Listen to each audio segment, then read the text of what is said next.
एक झटके में डूब गए 8 लाख करोड़। जी हाँ दोस्तों, 1-2 करोड़ नहीं, 8 लाख करोड़। मोदीनॉमिक्स जिसके बड़े चर्चे होते थे आज से 5-6 साल पहले, अब कहां गई है दोस्तों। इस वक्त भारत की इकोनॉमी को लेकर दुनिया भर में अलग अलग तरह की बातें हो रही हैं।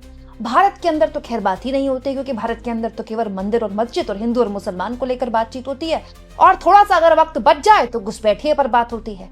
लेकिन आज जो शेयर मार्केट में कत्लेआम मचा है, वो साफ संकेत देता है कि भारत का शेयर बाजार इस वक्त किस लेवल की वॉलेटिलिटी, उतार चढ़ाव देख रहा है। क्या आप जानते हैं, आज केवल आज के बिजनेस में, आज जब कारोबार खत्म हुआ भारत के शेयर बाजार में, तो कितना पैसा निवेशकों का डूब चुका था। 1 करोड़ नहीं, 1 लाख करोड़ नहीं, 2 लाख करोड़ नहीं, पूरे 8 लाख करोड़।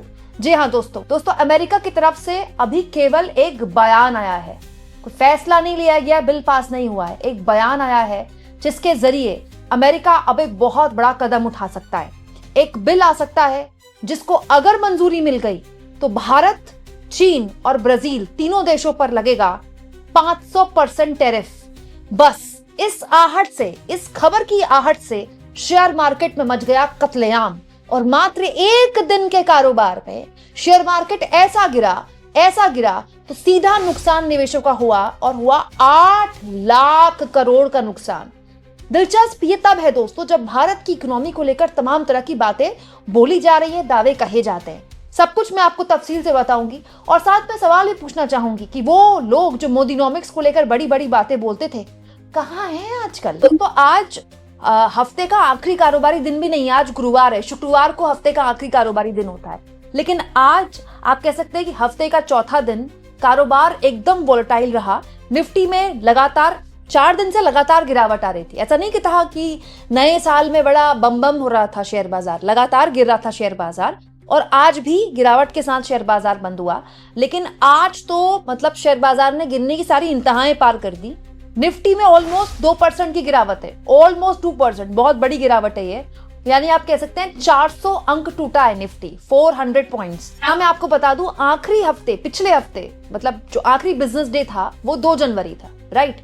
तो जो 2 जनवरी को जब कारोबार बंद हुआ था तो सेंसेक्स 85,762 पर बंद हुआ था, और आज यानी कि थर्सडे को, जबकि ये आखिरी कारोबारी दिन नहीं है, कल है आखिरी कारोबारी दिन, 8 जनवरी को सेंसेक्स 84,180 पर क्लोज हुआ है, यानी कि 1600 अंकों की गिरावट के साथ। सेंसेक्स भी गिरावट के साथ बंद हुआ है, निफ्टी भी गिरावट के साथ बंद हुआ है, और निफ्टी में तो लगातार 4 दिनों से गिरावट चल रही है। निवेशकों का इस दौरान 8 लाख करोड़ रुपए स्वाहा हो चुका है। अब बड़ा सवाल यह है दोस्तों कि ये भारत की साख पर बट्टा लगाता है। क्यों? क्योंकि इसका मतलब यह है कि भारत की शेयर मार्केट से पैसा निकाला जा रहा है, बिकवाली हो रही है। और आप देखिए, सारी बड़ी कंपनियों के शेयर्स टूटे हैं। Reliance industry, L and T, Tata consultancy, Infosys, Airtel, state bank of India, HDFC, Tata steel, tech Mahindra, ये बेसिकली वो कंपनियां हैं जिनको बड़ा सेफ माना जाता है, जिनको भाई शेयर डाल के ना फ्री हो लो, कि ये कंपनियां तो आपको रिटर्न देंगी, इन पर भी दबाव है। तो आप सोचिए बाकी कंपनियों का क्या हाल होगा। अच्छा, महत्वपूर्ण ये भी है दोस्तों कि शेयर मार्केट में पिछले कई महीनों से आप देखें लगातार वॉलेटिलिटी बनी हुई है। हालांकि शेयर मार्केट सेंटिमेंट पर चलता है, शेयर मार्केट की वॉलेटिलिटी से आप ये तय नहीं कर सकते कि अर्थव्यवस्था कैसे चल रहा है, लेकिन ये मात्र एक दिन के बयान का असर है। एक दिन के बयान ने ये हाल किया है। हालांकि शेयर मार्केट पिछले, जैसा कि मैंने आपको बताया, 2 जनवरी के बाद जब खुला तब से ही लगातार गिरावट की ओर था। वहीं दूसरी ओर आज के इंडियन एक्सप्रेस के ये पहले पन्ने की पहली खबर भी मैं आपको दिखाना चाहती हूँ। कितना बड़ा विरोधाभास है। देखिए, भारत सरकार का फाइनेंशियल ईयर 2026 का जो एक्सपेक्टेड आंकड़ा है, यूएस टैरिफ हमारे पास 50% ऑलरेडी लगा हुआ है, फिर भी भारत सरकार ये एक्सपेक्ट करती है कि भारत की जो जीडीपी ग्रोथ है वो 7.4 से ग्रो करेगी।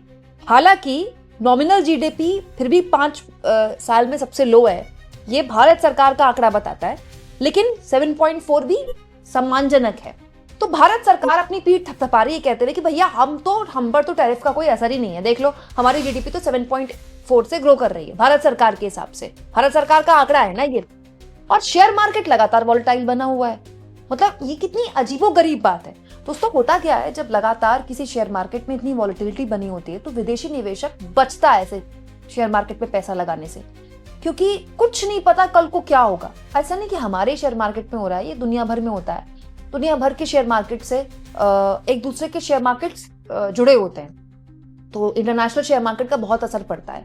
अमेरिका और एशियन शेयर मार्केट का तो भारतीय शेयर मार्केट पर असर पड़ता ही रहा है। लेकिन भारत सरकार का आंकड़ा कहता है कि भारत की अर्थव्यवस्था स्वर्णिम काल में है। हम चौथी सबसे बड़ी अर्थव्यवस्था हैं, जो कि है भी ऑफिशियली, ठीक है।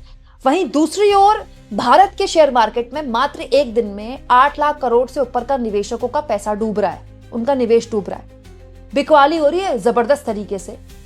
बड़ा सवाल यह है कि अगर ऐसी वॉलेटिलिटी बनी रहेगी तो बड़े लेवल पर एफडीआई जो विदेशी निवेशक है वो भारत के शेयर मार्केट से जा सकता है, और अगर ऐसा होगा तो ये किसी भी हाल में भारत के लिए ठीक नहीं है। भारत एक विश्वसनीय शेयर मार्केट रहा है कि यहां पैसा लगाओ तो रिटर्न मिलता है, लेकिन हाल के महीनों में अगर आप देखें तो लगातार वॉलेटिलिटी बनी हुई है। आप लोग को देखिए दोस्तों, मैं हमेशा कहती हूँ कि politics and economy goes hand in hand. मैं हमेशा मानती हूँ ये अर्थव्यवस्था और पॉलिटिक्स जो है ना, राजनीति और पॉलिटिक्स साथ में चलती है।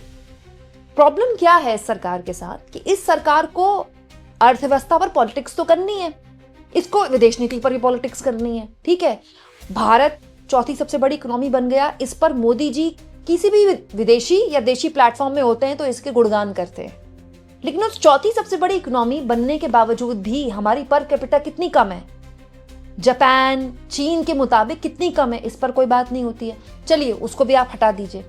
दूसरा, आप विदेश नीति पर बात करते हैं, दुनिया में आपने डंका बजवा दिया, एक फोन से वो को आ रहे हैं पापा, पता नहीं मोदी जी किसे बात करे बिना कोई बड़ा फैसला दुनिया भर में नहीं लिया जाता। ये 2024 तक ही एस जयशंकर बोला करते थे, और खुद की विदेश नीति का आता पता नहीं है। ट्रंप इधर बोलते हैं भारत पर 500% टैरिफ लगा सकते हैं, उधर हमारा शेयर मार्केट लहूलुहान हो जाता है। ये तो, और ऊपर से हमें यही नहीं पता कि हमारी तरफ से जवाब क्या आएगा, कुछ पता ही नहीं है विदेश नीति का, कोई बयान ही नहीं आ रहा। अमेरिका का नाम तक नहीं लिया वेनेजुएला वाले मामले में, निंदा तो बहुत दूर की बात है। भारत का दोस्तों एक सिद्धांत रहा है, हमारी कोई सुने या ना सुने। अब तो खैर हम आर्थिक तौर पर बहुत मजबूत हैं, हम दुनिया की चौथी सबसे बड़ी इकोनॉमी है, हमको अब ऐसा मार्केट है जिसको आपको इग्नोर नहीं कर सकता। लेकिन तब जब हम इतनी बड़ी इकोनॉमी नहीं थे तो भी हमने सैद्धांतिक तौर पर सही को सही बोला है, गलत को गलत बोला है। लेकिन अब तो हम वो सिद्धांत भी नहीं लागू मान रहे हैं। प्रॉब्लम क्या है दोस्तों इस सरकार के साथ कि इसको इजराइल टाइप बनना है, लेकिन इजराइल अलग है भाई। इजराइल के लिए जो अमेरिका करता है वो भारत के लिए कभी नहीं कर सकता, और इजराइल जो अमेरिका के लिए कर सकता है वो भारत अमेरिका के लिए कभी नहीं कर सकता। प्रॉब्लम यह है कि इतना सब कुछ करने के बावजूद भी मोदी चुप है। देखिए, आपको जितना नुकसान होना था हो रहा है, आपकी व्यक्तिगत छवि को बट्टा लग रहा है। ट्रंप कोई दिन नहीं छोड़ते आपको अपमानित करने के लिए। अब तो खुलेआम बोल रहे हैं कि मोदी मुझे खुश करना चाहते हैं, ठीक है। 500% टैरिफ लगाने की बात हो ही रही है, 50% ऊपर से ऊपर टैरिफ लगाएंगे, फिर वो उनके सेनेट कह रहे थे कुछ दिन पहले, ठीक है। भारत को लगातार वो भारत के लोगों को नीचा दिखा रहे हैं। तब जब मोदी जी अब की बार ट्रंप सरकार, नमस्ते ट्रंप, पता नहीं क्या क्या कराए, ठीक है। अब मोदी और ट्रंप का सामने से मिलना जुलना भी बंद हो गया है, क्योंकि मोदी जी उस तरह की यात्राओं में नहीं जाते जहां ट्रंप होते हैं, ठीक है। तो ऑलरेडी भारत को बचा क्या है, मतलब जब 500% टैरिफ लग जाएगा भारत पर तब मोदी जी बैठे हुए हैं क्या कि तब बयान देंगे क्या? मतलब भारत की क्या विदेश नीति है? ये निवेशक भी देखते हैं कि अमेरिका का भारत को लेकर क्या रुख रहने वाला है। हालांकि ये जो ट्रंप भारत के साथ कर रहे हैं ये कोई बहुत अच्छी चीज नहीं है। भारत एक लंबे वक्त तक अमेरिका पर शक करता रहा, और उसके जायज वजह थी, क्योंकि अमेरिका जो दोगली नीति अपनाता है ना विदेश नीति के नाम पर, वो हमेशा से रही है। तो भारत और अमेरिका के बीच में एक बहुत बड़ा ट्रस्ट डेफिसिट रहा है।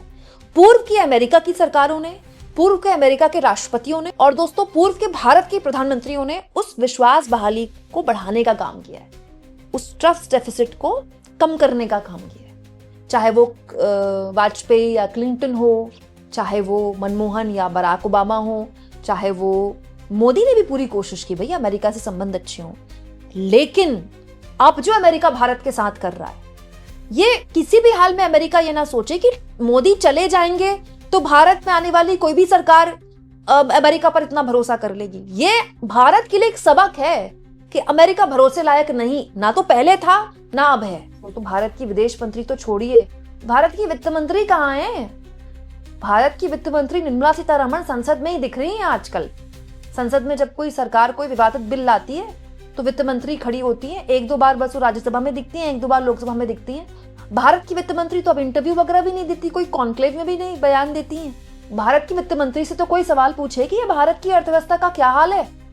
आप खुद एस्टिमेट लगा रहे हैं कि 7.5 से 7.4 से आप ग्रो करने वाले हैं, आपका एस्टिमेट है, ठीक है। शेयर मार्केट आपका इतना वॉलेटाइल बना हुआ है और 500% टैरिफ लग गया तो भारत की वित्त मंत्री की क्या रणनीति है भारत की अर्थव्यवस्था को लेकर? कोई है निर्मला सीतारमण से सवाल पूछने वाला? आप इस मुद्दे पर क्या सोचते हैं? कमेंट बॉक्स में जरूर लिखें।